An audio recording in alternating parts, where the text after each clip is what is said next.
So I wanted to thank the infamous Alan Al, CTM's Willy Woo, for coming on and explaining to us a lot of the on-chain analytics that he does. You know, because weekly he puts out a Bitcoin on-chain analysis, but lately he's had some model updates where he's had some thoughts about the cycle model, where we might be, when we might be peaking. And there's some other really interesting information Alan wanted to share with the community this week. So Alan, thanks again for joining me. How are things going? Thanks for having me, Brandon. Things are going great. Appreciate the time and happy to share my thoughts with the CTM community. Yep. Well, we're super glad to have you. So, did you had some thoughts around the super cycle and some of Willy Woo's comments recently about how he thinks that we might not have the same bear market correction we've had in the past? What are your thoughts on those comments? Not so much the super cycle, but basically he said this is the last cycle, and I don't agree with him because basically he's saying by looking at the long-term hodler balances, this is totally different. You see more accumulation going on, and it's totally different than what happened in the past. But I could point to a chart that shows that the current cycle is really similar to the 2013 cycle, where there's the double pump, and you see the long-term hodler balance really go way up, and then there's a drawdown after the mid-cycle correction, and then went way up again. So maybe I can. Okay, so what I've shown here is the total supply held by long-term hodlers, and look at the 2013 part of the chart. You can see there's a double pump. So you see the long-term hodler balance had a drawdown in the first peak, and then accumulation happened again, and there was a very sharp ascent, and then there was a drawdown as the blow off top happened. So what we're seeing right now, what Billy is saying is the long-term hodler balance is not the same as previous cycles. So maybe he's looking more toward the 2017 one. There's one drawdown and that's it. Whereas right now I'm seeing that we could have two drawdowns. So you can see the long-term hodler balance had a drawdown during the mid-cycle correction, and then now went way back up. And I want to show you another chart. And when we say long-term hodler balance, let's just make sure that this is wallets that have held for longer than a year, and this is the cumulative account balance of those wallets. Is that correct? Glassnode has a definition like whoever hold the coins for 155 days or more is considered a long-term hodler. So a little bit less than 6 months. Okay. So you can see that before we go to the last all-time high, the BTC balance of long-term hodlers was 12.7 million BTC, and during the mid-cycle correction, it went all the way down to 11 million BTC. And now you can see a sharp ascent go way back up. Now it's even above and beyond the last peak. So what Willie is saying is that this is kind of different than what he had seen before. What I'm saying is maybe we are having something like the 2013 scenario playing out. So we're going to have another peak coming up. Right. Well, I'm expecting that to happen sometime in December. But some of my other metrics is showing that it could be happening earlier, like maybe sometime in November. So I'm still watching that closely. Okay. And long-term hodlers draws down in price appreciation because you have an exchange of people buying aggressively that are now short-term hodlers. Is that also correct? Yep. So the coins that they have distributed would be bought up by the short-term hodlers, and during the blow-off top, especially. So after that, the long-term hodlers done selling, then the price began to drop. That's what happened in the past, and you can see that played out very well in the past 2 cycles. So what Willie is saying is that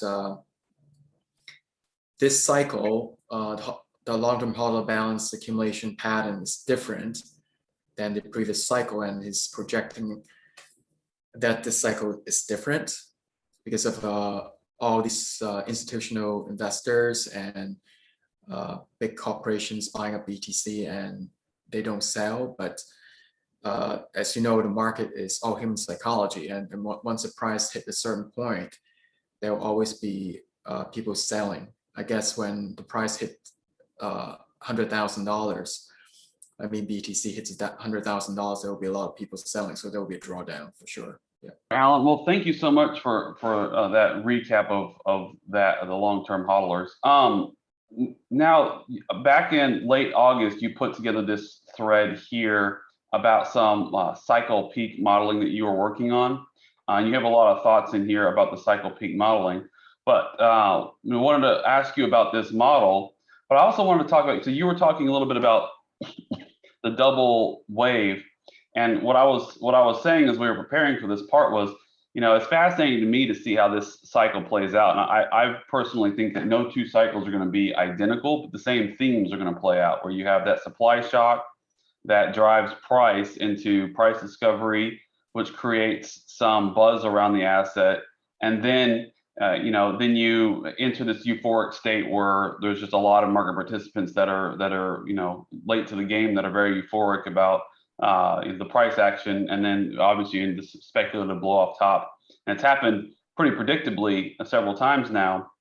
But what's fascinating about this cycle is all the leverage in the system that kind of drove, I think, probably a little bit stronger start, and then that gave us the fuel for a kind of a mini bear market, which is, if you think about, in relation to the behavior of the market, it's very similar to the 2013 cycle. And what I think is going on personally is that we're having the variance in this cycle is going to be the maturation of the market, both in terms of participants and in the ability for futures, options, leverage, those type of things, which have affected both the beginning and will probably affect, obviously affected this mid-cycle dip to where it was more pronounced, kind of like 2013, and then we'll see what effect it has at the end here. But you've been able to do some modeling around all of those, those changes in the market. So I wanted to ask you about this tweet from here. This is back in August 19th, I guess, is the original tweet where you started doing some model projections and modeling out that 150 days possibly from here or so. So can you give us your thoughts on this thread? Yeah, those price, the blue line, and it worked out pretty well. And then I proceed to work on a model to track the bottom, and also it did very well. The only thing it didn't quite do it exactly is on the 2011, but when the price really dropped below the red line, you can see that it's time to sell, really. And so this is what I've been doing, and after that, some of the people gave me comments and say, well, so what's the peak price based on this model? Because when I first tweeted this out, the top price was $170 something thousand, like the top of the line over there.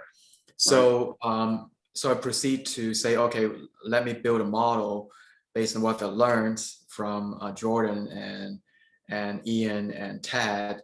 So I did some regression and some whatever. Then I finally built a model that kind of will calculate the price based on whatever input given on a given day. So this is what I have. So I've been posting this on a daily basis, so we can see that the price really changes. And I have 4 prices. The ongoing rate basically is based on the current rate of change of the price, and go all the way to December 20th. That's when I see the peak is going to be. and that's the first price. And then the second and third one is based on 2013 rate scaled based on 2021 price, and then 2017 price that based on also scaled. And finally, the projected rate. The projected rate is based on a regression model, a very simple one. And there you have it. Wow. The model is still being tweaked, and because as we go closer and closer to the top, the rate of change may be very different from what I'm projecting. So I have to adjust the model accordingly based on the current data. So, but so far, I mean, working out nicely. That is some stellar work. So yeah, so daily we can look forward to this update here as to, and again, the longer, so let me ask this question. The longer we consolidate, the longer it takes if we move up kind of fairly slowly, the taller this top end blow off top is probably going to get. Is that a fair statement? Or is that what you've kind of been seeing here? It's been slowly inching up as far as the top cycle peak price? It's inching up slowly, but I see the current rate ramping up recently, but not as fast as 2017, and it's a little bit faster than 2013 at this stage, but not as fast as 2017. But I mean, the top would be when the price touches the top of the blue line. Right. Yeah. So that's where the top is going to be. Right. So right now we're really far away from the top. Right. So, but it's not too far away. I'm expecting only 100+ days, so it's not too far. Not very far at all. The flying blower top is pretty amazing when you see a melt your face kind of a price increase on a daily basis at that point. And what I think it's important for people to kind of understand is that this price appreciation happens in a matter of weeks.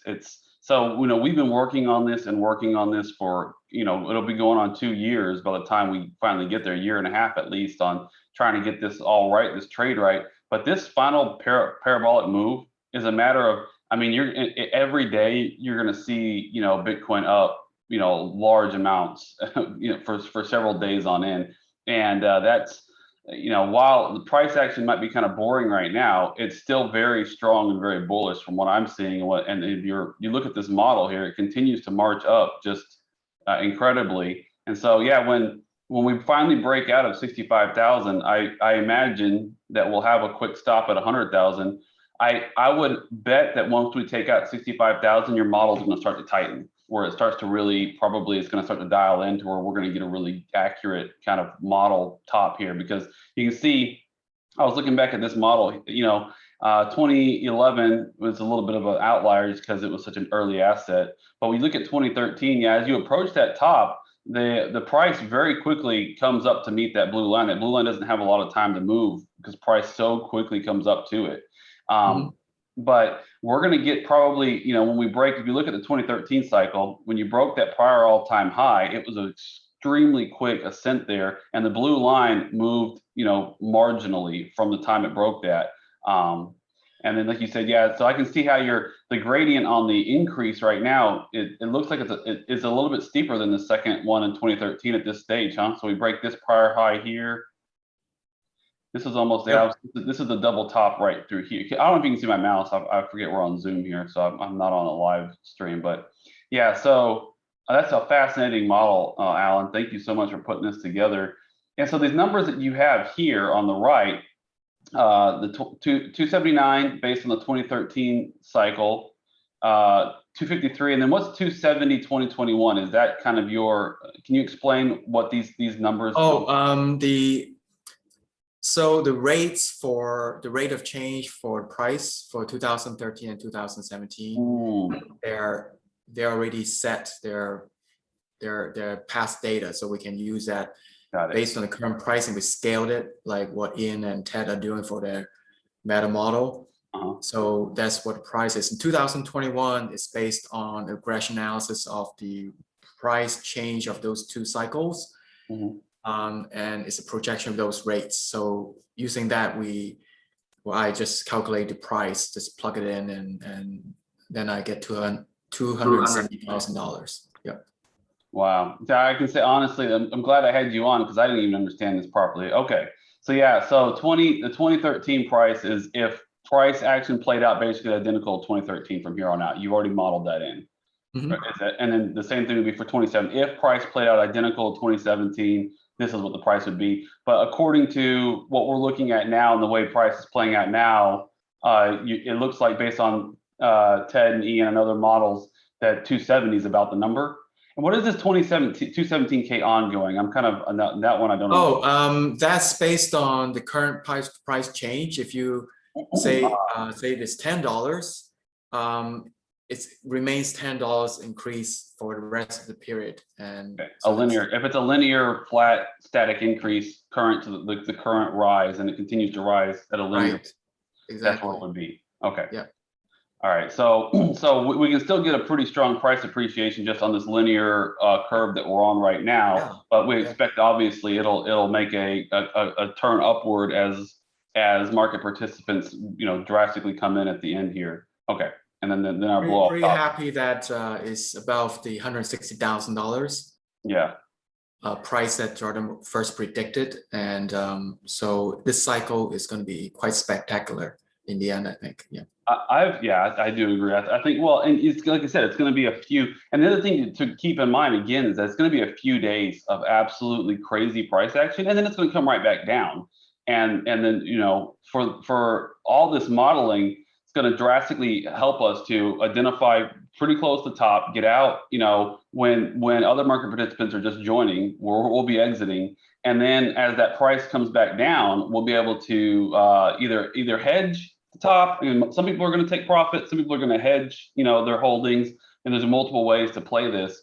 But on the downside, if you look at how fast this price appreciation comes in actually a little bit faster than the downside even. But the downside is a pretty good move as well that we'll be able to take advantage of. But so this gives us some really great data to work off of both directions.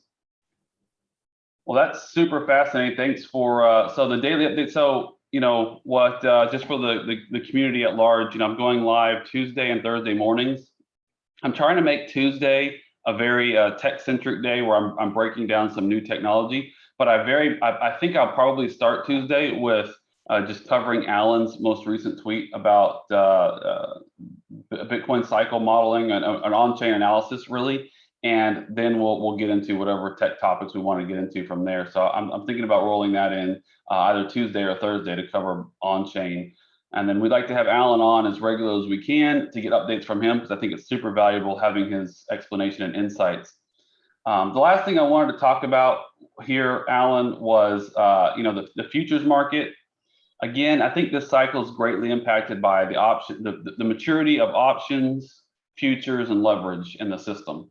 And that's probably going to change the behavior of things in that blow off top. That those markets are going to be what drive a lot of that bubble in this cycle. But you talked about the contango trade here. Now, the contango trade is what gave us a massive inflation in price earlier this year, and now you're starting to see traders take advantage of that. The futures market contango.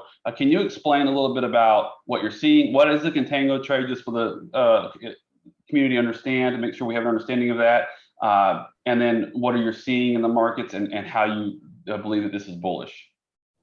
Yep.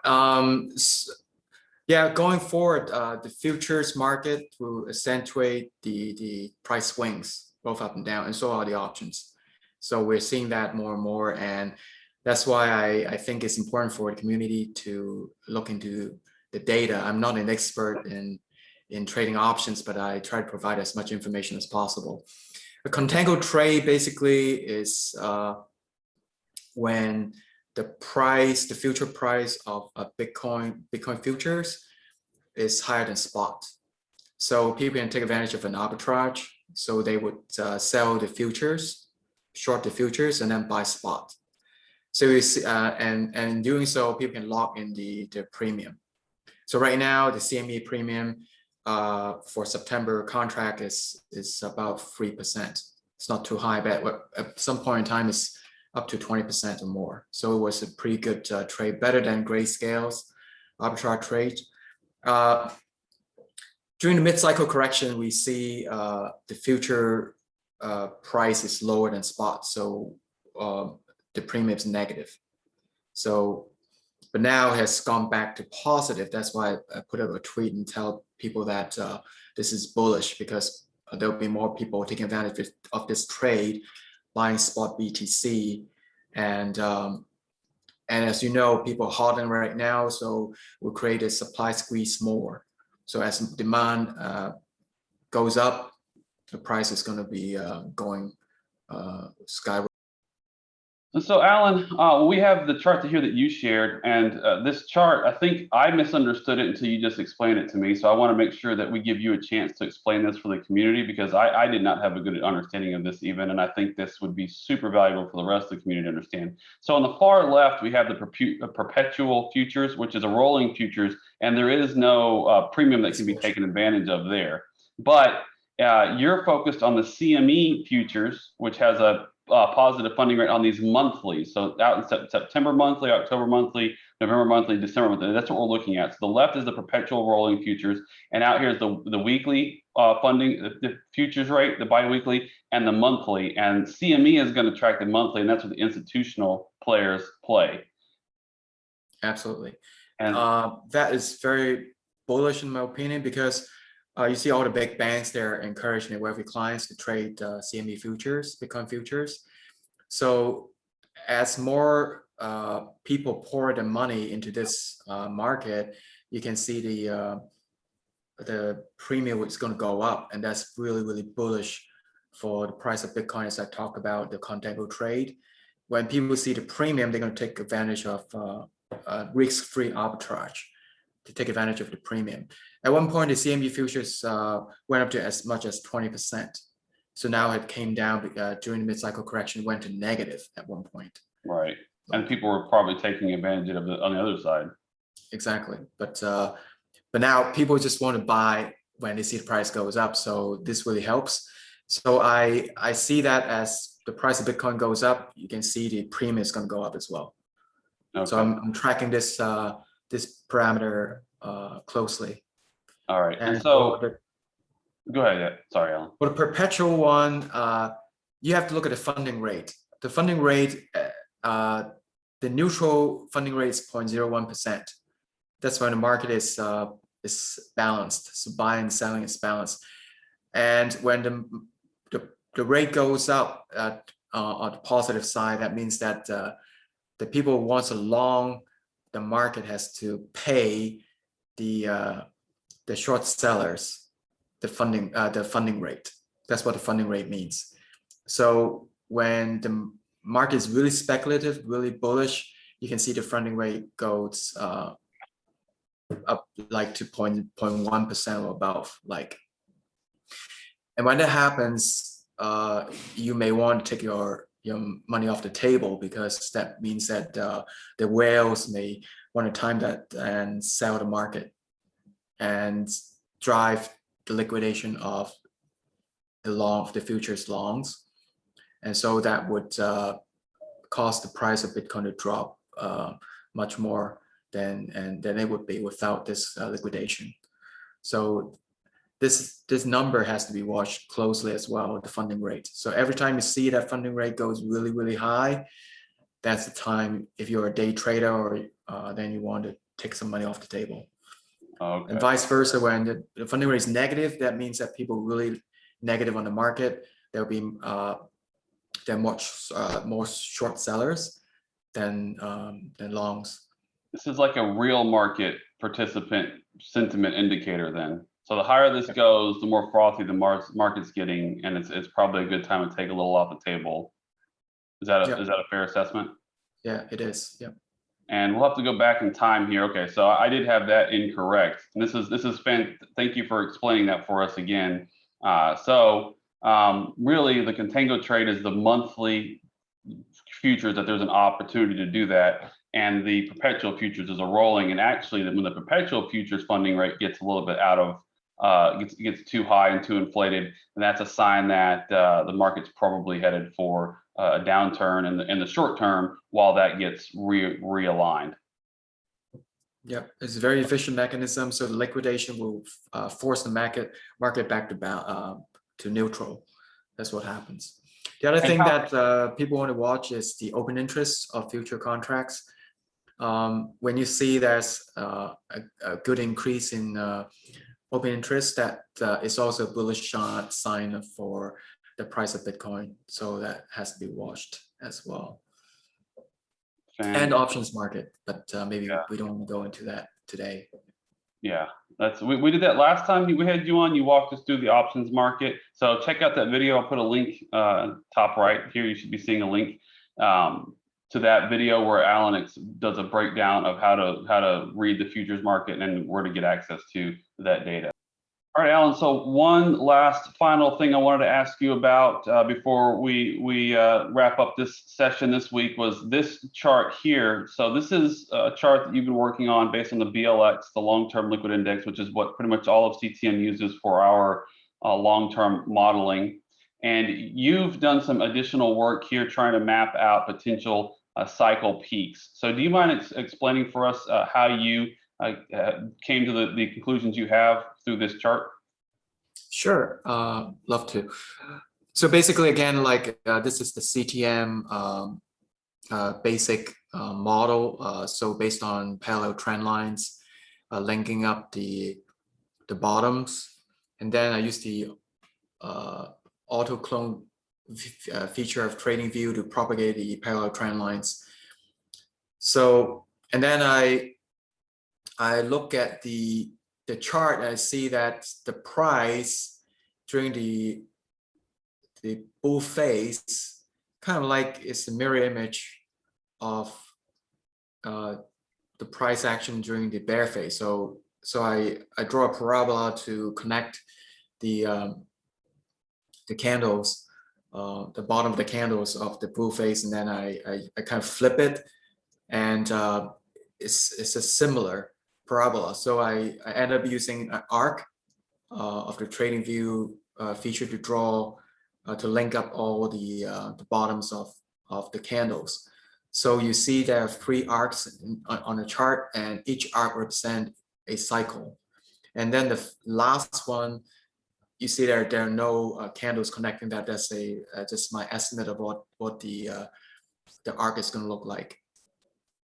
One thing to note is that for each top, you see that that's where the 2 arcs of different cycles intersect each other. That's the first thing. And second thing is that also it will intersect at one of the parallel trend lines. So I highlighted that in yellow.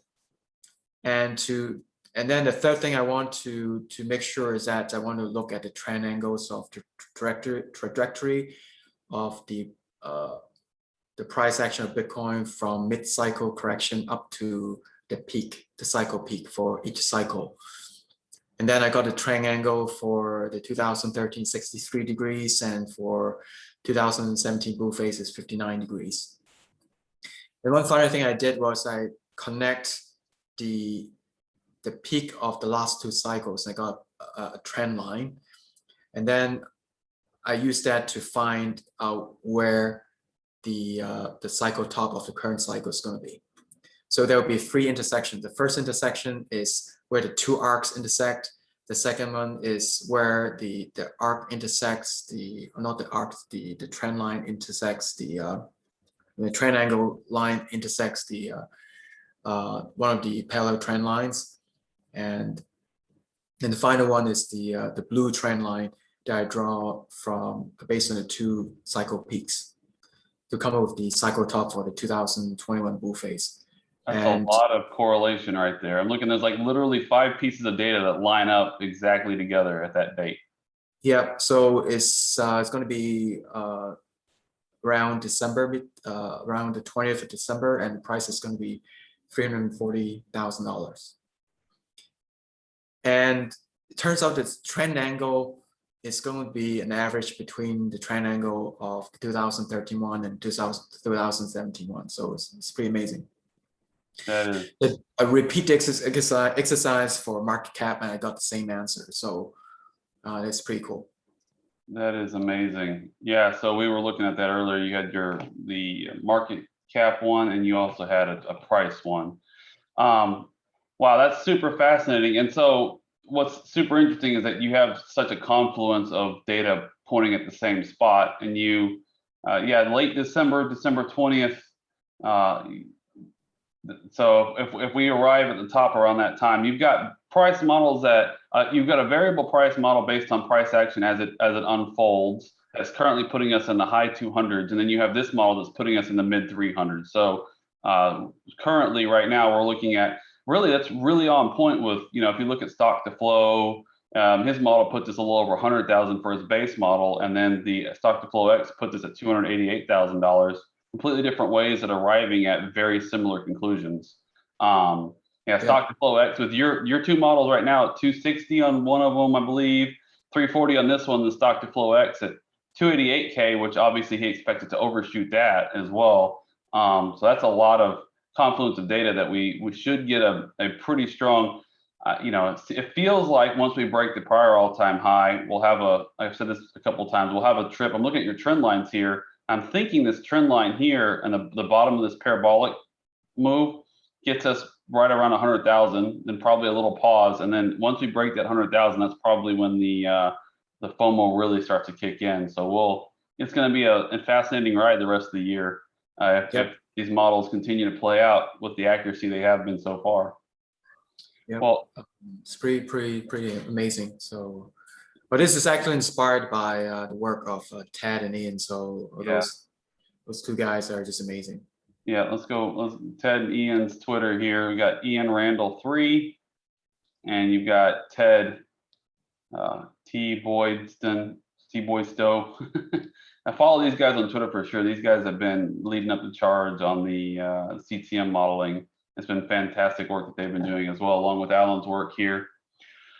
Well, Alan, I appreciate your time so much.